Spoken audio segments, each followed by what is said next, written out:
capable of using elemental energy without a fission. You are an exception, it appears.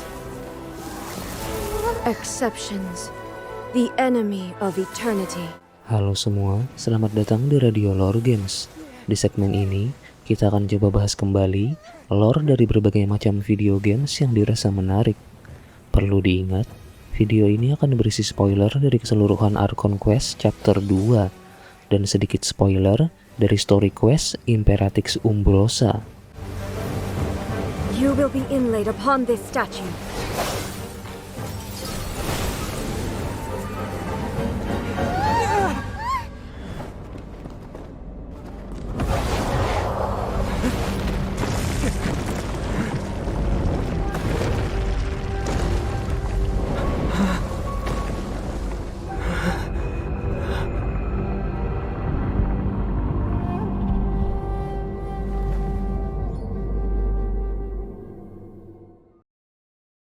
Bayangkan jika kalian dihadapkan pada kebijakan yang sangat tidak masuk akal, seperti dilarang untuk berambisi atau bermimpi. Itulah yang dihadapi oleh rakyat Inazuma saat Archon mereka sedang mengekspresikan traumanya. Yang akan kita bahas kali ini adalah Dewi Petir dari negeri Inazuma, pemegang kekuasaan tertinggi dari pemerintahan teokrasi absolut yang ada di sana. Berbeda dengan Morax dan Barbatos yang telah kita bahas sebelumnya, Archon Electro atau yang lebih dikenal dengan sebutan Raiden Shogun atau Raiden A adalah pemimpin generasi kedua dari region Inazuma. Ia naik tahta setelah saudari kembarnya Raiden Makoto gugur pada saat tragedi Cataclysm yang terjadi di Khaenri'ah. Dulunya, ia adalah tangan kanan dari saudarinya itu. Setiap urusan yang berhubungan dengan pertarungan atau peperangan akan diserahkan padanya. Penduduk Inazuma sendiri mayoritas tidak menyadari akan hal itu. Mereka mengira bahwa Raiden A dan Raiden Makoto merupakan satu orang yang sama. Berbeda dengan saudarinya, Raiden Shogun memimpin Inazuma dengan tangan besi. Ia menerapkan ideologi keabadian dalam bentuk yang teramat ekstrim, yaitu dengan membekukan potensi perkembangan rakyatnya dan mengisolir seluruh region dari dunia luar.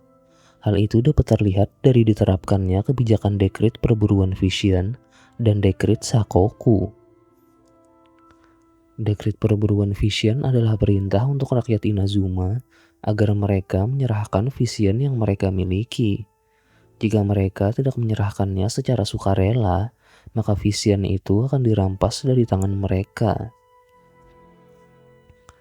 Vision yang dimaksud di sini adalah sebuah permata magis yang memungkinkan pemiliknya untuk menggunakan kekuatan elemental.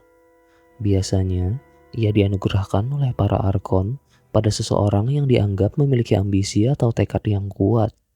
Memisahkan seorang pemegang Vision dengan Visionnya memiliki efek samping yang lumayan besar, yaitu ia akan kehilangan ambisi dan sebagian ingatannya tentang ambisi itu, yang kadang berdampak fatal untuk sebagian orang. Sedangkan dekret Sakoku adalah keputusan sang shogun untuk mengisolir region mereka dari segala bentuk pengaruh dunia luar. Peraturan ini secara praktis melarang rakyat Inazuma untuk berpergian keluar masuk region mereka, serta melarang siapapun dari pihak luar untuk masuk. Selain berbentuk kebijakan formal, aturan ini juga dijalankan langsung oleh sang Archon dengan menyelimuti perbatasan daerahnya dengan badai petir. Sang Archon melakukan semua itu bukan tanpa alasan. Ia telah melihat bagaimana kejamnya waktu merenggut semua hal yang berharga dalam hidupnya. Menurutnya, tiap keberadaan yang mengalami perubahan dan tidak abadi hanya akan menyebabkan penderitaan yang tidak berkesudahan. Baginya, hanya dengan keabadianlah Inazuma dapat meraih kebahagiaan sejati. Oleh karena itu, diberlakukanlah dua dekret atau kebijakan yang telah disebutkan tadi. Dekret perburuan Vision diberlakukan karena sang Archon memahami bahwa ambisi adalah pemicu perubahan, dan perubahan adalah musuh bagi keabadian. Vision yang melambangkan ambisi dan tekad yang kuat dianggap perlu untuk disingkirkan demi terwujudnya keabadian yang ia cita-citakan. Vision yang telah disita kemudian akan diletakkan pada patung Omnipresent God. Sedangkan dekrit Sakoku atau kebijakan untuk mengisolir region mereka sepenuhnya adalah usaha Sang Arkon untuk menjaga Inazuma agar tetap ada dalam keadaan stagnasi sampai waktu yang tidak ditentukan. Dia benar-benar tidak ingin ada yang berubah dalam artian yang sebenarnya. Baginya, pengaruh eksternal hanya akan mengganggu usahanya untuk meraih keabadian. Dihadapkan pada kebijakan semacam ini, sebagian rakyat Inazuma pun membelot. Di bawah komando keluarga Sangonomiya yang memiliki konflik internal dengan Sang Arkon, mereka membentuk pasukan pemberontakan. Sejak saat itu, dimulailah perang saudara antara pasukan pemberontak di bawah komando keluarga Sangonomiya dengan pasukan shogun yang melayani Sang Arkon. Sang Arkon telah sepenuhnya menutup telinga pada aspirasi rakyat Inazuma. Ia mengacuhkan fakta bagaimana rakyatnya menjadi sangat menderita karena obsesinya pada keabadian ini. Walaupun tujuannya untuk membuat Inazuma abadi bersamanya merupakan sebuah tujuan yang tidak dapat disalahkan, tetapi memaksa semua orang untuk terlibat dalam rencana ekstrimnya ini juga tidak dapat dibenarkan. Sang Arkon telah merenggut hak paling fundamental bagi tiap rakyatnya, yaitu kebebasan untuk memilih. Bahkan Morax yang cukup keras dengan hukum kontraknya masih memperhitungkan keinginan dan ketersediaan dari kedua belah pihak. Secara alami, resistensi akan selalu tercipta ketika adanya sebuah pemaksaan. Tidak peduli bahwa pemaksaan itu dinarasikan sebagai kebenaran, ketika alasan rasional gagal dihadirkan, maka yang tersisa hanyalah penindasan. Bahkan beberapa pihak yang secara tulus peduli dan setia pada Sang Arkon, seperti pihak Will Narukami yang dipimpin oleh sahabatnya Yaemiko dan pengikutnya yang paling setia seperti Kujo Sara, juga mulai khawatir dengan obsesi Sang Arkon yang semakin tidak sehat. Namun, Sang Shogun telah sepenuhnya menutup hatinya, bahkan pada penderitaan rakyatnya sendiri yang semakin terpuruk secara fisik dan mental karena perang yang tak berkesudahan. Pada tahap ini, Raiden A telah benar-benar dibutakan oleh ketakutannya akan kehilangan hal terakhir yang paling berharga dalam hidupnya, yaitu negeri yang saudarinya buat dan yang sangat ia sayangi ini. Ia lupa bahwa yang Makoto cintai dari kehidupan di sekelilingnya adalah bagaimana tiap individu berusaha melakukan yang terbaik selama hidup mereka. Kemudian semangat itu diwariskan pada generasi berikutnya, menciptakan sebuah siklus indah yang abadi di jalur waktu. Bagaikan bunga sakura yang terus bermekaran dengan indahnya, walau kelopaknya akan layu dan berguguran pada musim gugur. Akan selalu datang musim dingin, di mana kuncup sakura muda akan kembali bersemi.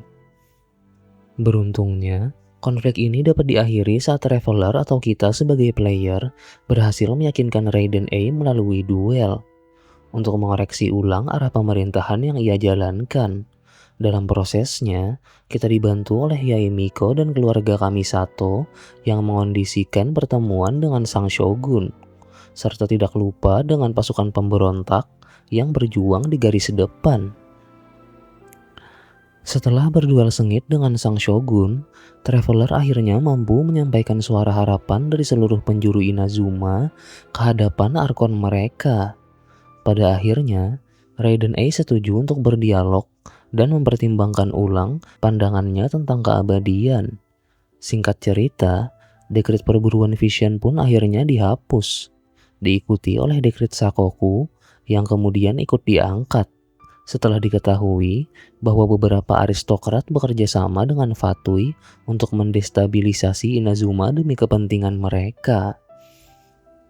Dari awal, Raiden A memang tidak berniat untuk menggempur rakyatnya sendiri dengan kekuatan penuh. Sangat mudah baginya untuk menghabisi seluruh pasukan pemberontak beserta Traveler itu sendiri jika dia memang benar-benar mau. Namun, itu tidak ia lakukan. Karena memang motivasi awal dari semua tindakannya sejauh ini adalah rasa cintanya pada negeri yang dipimpinnya beserta para pengikutnya. Berbeda dengan saudarinya yang memiliki jiwa dan bakat alami sebagai seorang pemimpin, Raiden A yang dulunya menghabiskan hidupnya di medan perang masih perlu waktu untuk lebih memahami kehidupan yang ada di sekelilingnya. Sejauh yang ia tahu selama ini, cara terbaik untuk mengekspresikan rasa sayang yang ia miliki adalah dengan menyingkirkan seluruh ancaman yang berpotensi membahayakan mereka yang ia cintai. Kemudian pemahaman itu tumbuh semakin kuat saat ia menyaksikan satu persatu orang yang dia sayangi pergi meninggalkannya secara tragis. Cinta dan kasih sayang memang merupakan perasaan yang sangat rumit. Jika terlalu keras mencengkeram, maka ia akan berubah menjadi obsesi. Jika terlalu diacuhkan, maka kesungguhannya akan dipertanyakan. Persepsi tentang kebahagiaan yang sangat beragam juga sering menjadi masalah yang sulit untuk dicari titik tengahnya. Terkadang, seseorang merasa sedang berbuat baik atas nama kasih sayang, tanpa peduli pada bagaimana pendapat pihak yang menerimanya. Oleh karena itu, keterbukaan dan kesediaan untuk saling berbagi rasa menjadi sangat penting dalam pengekspresian perasaan semacam ini. Raiden A memang terbilang gagal dalam mengekspresikan cinta pada pengikutnya dengan benar.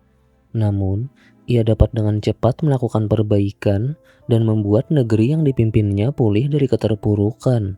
Karena sejak awal, kebahagiaan seluruh penduduk Inazuma memang tujuan akhirnya. Selain dari kapabilitas untuk menjalankan tugasnya, yang paling penting untuk dimiliki seorang pemimpin adalah niat awal yang baik. Karena kemampuan bisa diasah, tapi niat buruk yang lahir dari hati yang busuk tidak akan bisa diobati. Seperti kata pepatah, beberapa orang ada yang lebih dekat dengan kematian daripada kesadaran untuk melakukan perbaikan. Sekian untuk video kita kali ini. Silahkan subscribe jika ingin berlangganan, like jika berkenan. Kita jumpa lagi di lain waktu. See ya!